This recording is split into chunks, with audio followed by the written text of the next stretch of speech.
বাংলাদেশের ইসলামী ব্যাংক সহ 19টি ব্যাংকে এখন বড় ধরনের মূলধন ঘাটতিতে রয়েছে। এটা বাংলাদেশের 19টি ব্যাংকের গ্রাহকদের জন্য একটা চরম দুঃসংবাদ হতে চলেছে। এই সংক্রান্ত একটা প্রতিবেদন প্রথম আলো পত্রিকা প্রকাশ করে। আপনারা স্ক্রিনে যেটা দেখতে পাচ্ছেন, পত্রিকার শিরোনামে বলা হচ্ছে ইসলামী ব্যাংক সহ 19টি ব্যাংক এখন বড় মূলধন ঘাটতিতে। বাংলাদেশ ব্যাংকের সাম্প্রতিক প্রতিবেদনে এমনটি উঠে এসেছে।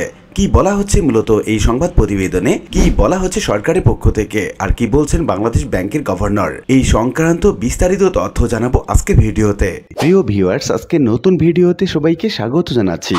আপনি যদি আমার চ্যানেলে নতুন হয়ে থাকেন তাহলে এরকম গুরুত্বপূর্ণ ভিডিওর আপডেট পেতে চ্যানেলটি সাবস্ক্রাইব করে রাখুন। ভালো লাগলে লাইক কমেন্ট করুন আর সম্পূর্ণ ধারণা পেতে পুরো ভিডিওটি না টেনে দেখুন। তাহলে শুরু করা যাক। আমরা প্রতিবেদনে দেখতে পাচ্ছি ক্ষমতাচ্যুত আওয়ামী লীগ সরকারের সময় ব্যাপক অনিয়ম এবং দুর্নীতির কারণে দেশের ব্যাংক খাতে বড় ধরনের ধাক্কা লেগেছে। যেসব ব্যাংক বেশি অর্থ লোপাটের শিকার হয় সেগুলো এখন বড় অঙ্কের মূলধন ঘাটতিতে পড়েছে। এর মধ্যে একসময় সবচেয়ে শক্তিশালী ভিত্তিক ইসলামী ব্যাংক প্রথমবারের মতো মূলধন ঘাটতিতে দেখা দিয়েছে, যার পরিমাণ প্রায় 13,000 কোটি টাকা।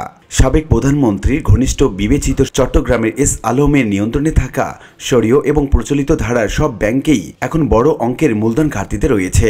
সেই সঙ্গে সাবেক প্রধানমন্ত্রীর উপদেষ্টা সালমান এফ রহমানের নিয়ন্ত্রণে থাকা আইএফআইসি ব্যাংকও বড় ধরনের মূলধন ঘাটতিতে পড়েছে।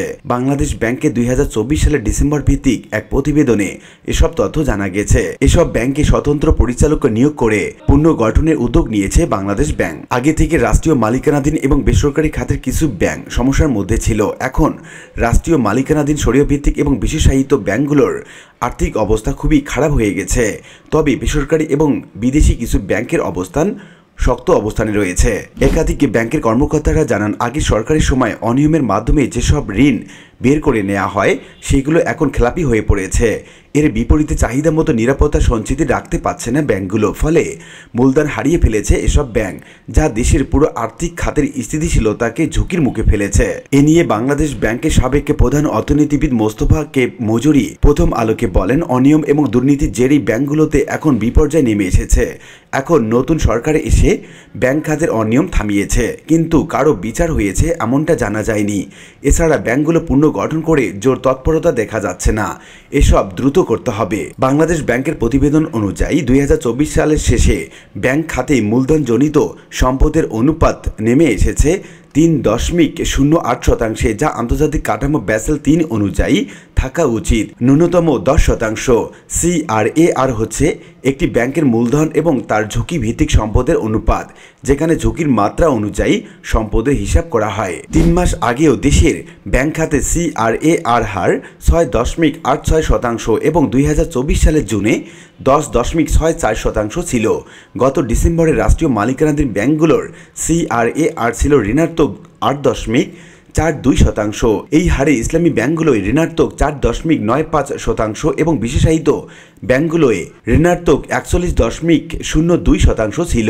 এর বিপরীতে বেসরকারি বাণিজ্যিক ব্যাংকগুলোর CRAR 10.98% এবং বিদেশি ব্যাংকগুলোর 42.09% ছিল। 2024 সালের শেষে 6টি রাষ্ট্রীয় মালিকানাধীন ব্যাংক সহ মোট 19টি ব্যাংক সম্মিলিতভাবে 1,71,700 কোটি টাকার মূলধন ঘাটতিতে পড়েছে, যা এ যাবৎকালে সর্বোচ্চ রেকর্ড। গত ডিসেম্বরে খেলাপি ঋণ বেড়ে 3,45,765 কোটি টাকা ছাড়িয়েছে। এর প্রভাবেই মূলধন ঘাটতি বেড়েছে। কেন্দ্রীয় ব্যাংকের প্রতিবেদন পর্যালোচনা করে দেখা যায়, শেখ হাসিনা সরকার ক্ষমতাচ্যুত হওয়ার পর নতুন করে মূলধন ঘাটতিতে পড়ে ইসলামী ব্যাংক, ফার্স্ট সিকিউরিটি ইসলামী ব্যাংক, সোশ্যাল ইসলামী ব্যাংক, ইউনিয়ন ব্যাংক, গ্লোবাল ইসলামী ব্যাংক, আল ফারা ইসলামী ব্যাংক এবং আইএফআইসি ব্যাংক। 2024 সালের শেষে সর্বোচ্চ 52,890 কোটি টাকার মূলধন ঘাটতি দেখা যায় জনতা ব্যাংকে। ডিসেম্বরে ব্যাংকটির 67,148 কোটি টাকা বা 72% ঋণ খেলাপি হয়ে পড়ে।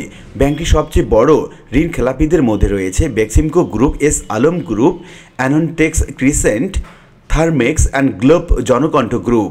তাদের ঋণের পরিমাণ 50,000 কোটি টাকার বেশি।